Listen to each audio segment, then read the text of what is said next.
আসসালামু আলাইকুম সবাইকে। আশা করি সবাই ভালো আছেন, সুস্থ আছেন। আজকের ভিডিওটা একটু বড় হতে পারে, কারণ হচ্ছে সকাল থেকে সন্ধ্যা পর্যন্ত যা যা করলাম তাই থাকছে আজকের ভিডিও। তো আজকে যেহেতু ঈদে মিলাদুল নবী, তাই উপলক্ষে ভাবলাম আজকে একটু খিচুড়ি আর হচ্ছে মুরগির মাংস রান্না করা যায়।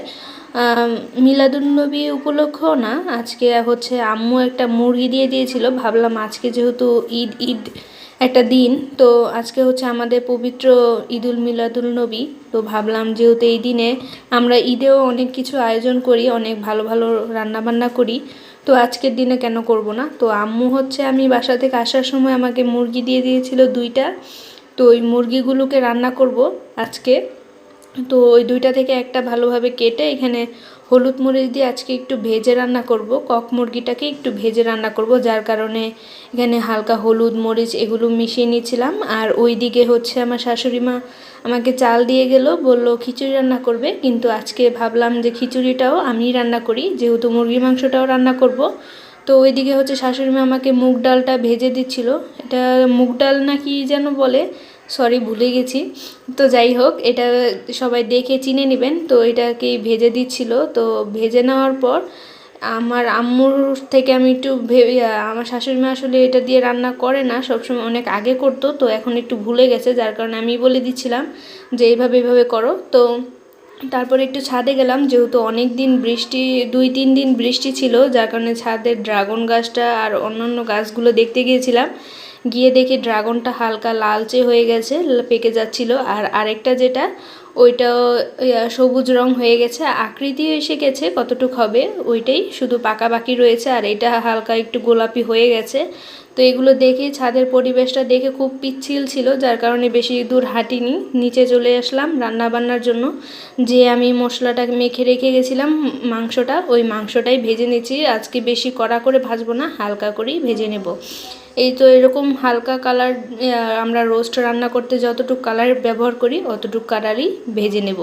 তো এদিকে ভেজে নিচ্ছি। আর হচ্ছে আমি এখানে পেঁয়াজ টেয়াজ আদা রসুন যা যা ছিল সবগুলো নামিয়ে নিয়েছি। এখন এইগুলো সব ভাজাভুজি হয়ে গেলে এখন মশলাটাকে আমি ভালোভাবে কষিয়ে নিব। আজকে A to Z পুরো ভিডিও করতে পারছি না, কারণ আজকে একটু রান্নাটার চাপটা ছিল বেশি, কারণ একটু রান্নাটা দেরিতে বসিয়েছি, যার কারণে একদম কিছু কিছু টিপস নিয়েছি ফাঁকে ফাঁকে। তো এখানে ভালোভাবে আমি মশলাটা কষিয়ে নিয়ে এখানে পানি দিয়ে দিচ্ছিলাম বেশি করে, যেন মশলাটা থেকে তেলটা ভালোভাবে আলাদা হয়ে যেতে পারে। আর আপনারা সবাই তো জানেন আমি মশলা কষাতে কতটা পছন্দ করি। তো আমি বেশি করে একটু পানি দিয়ে দিব। এই পানিটা দেওয়ার পর শুকিয়ে যাওয়ার পর আর একটু অল্প পানি দিয়েছিলাম, কারণ আমার কাছে মনে হয়েছিল পানিটা একটু বেশি কম হয়ে গেছে। তো যখন কষানো হয়ে যাবে ঠিক তখনই আমি এখানে মাংসগুলোকে দিয়ে দিয়েছি। মাংসগুলোকে আজকে দেখলাম যে একটু হালকা ভাজা করে রান্না করলে কেমন হয়, যার কারণে একটু হালকা হালকা ভাজা করেছি।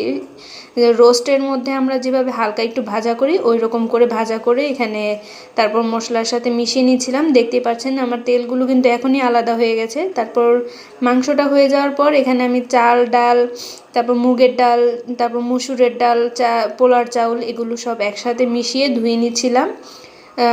মুগের ডালটা যেটা ওইটা আমি ভেজে নিয়ে তারপর পানিতে ভিজিয়ে ধুয়ে রেখে তারপর এখন দুইটা একসাথে 2 ডাল মিক্সড করে তারপর ধুয়ে নিচ্ছিলাম ভালোভাবে কষলে কষলে, যেন পানিটা পরিষ্কার হয়ে যায়। পানি যতক্ষণ না পরিষ্কার হয় ততক্ষণ পর্যন্ত আমি ধুচ্ছিলামই। তারপরে তো খিচুড়ির জন্য বড় একটা হাঁড়িতে মশলা দিয়ে ভালোভাবে কষিয়ে নাড়াচাড়া করে দিচ্ছিলাম। এটাও ভালোভাবে কষিয়ে নিয়েছি। তারপর হচ্ছে ওইদিকে আমার শাশুড়ি মা আমাকে বলে দিচ্ছিল যে কীভাবে রান্না করব। তো এখানে পানিটাও চালের পানিটা ঝরিয়ে তারপর এখানে মশলার সাথে ভালোভাবে নাড়াচাড়া দিয়ে, আসলে এক হাতে ভিডিও করে এক হাতে নাড়াচাড়া করাটা আসলে একটু টাফ, যার কারণে আমি কিছু কিছু ভিডিও ক্লিপ নিয়েছি। তো এখানে নাড়াচাড়া করছিলাম আর বারবার পাতিলটা কাত হয়ে যাচ্ছিল।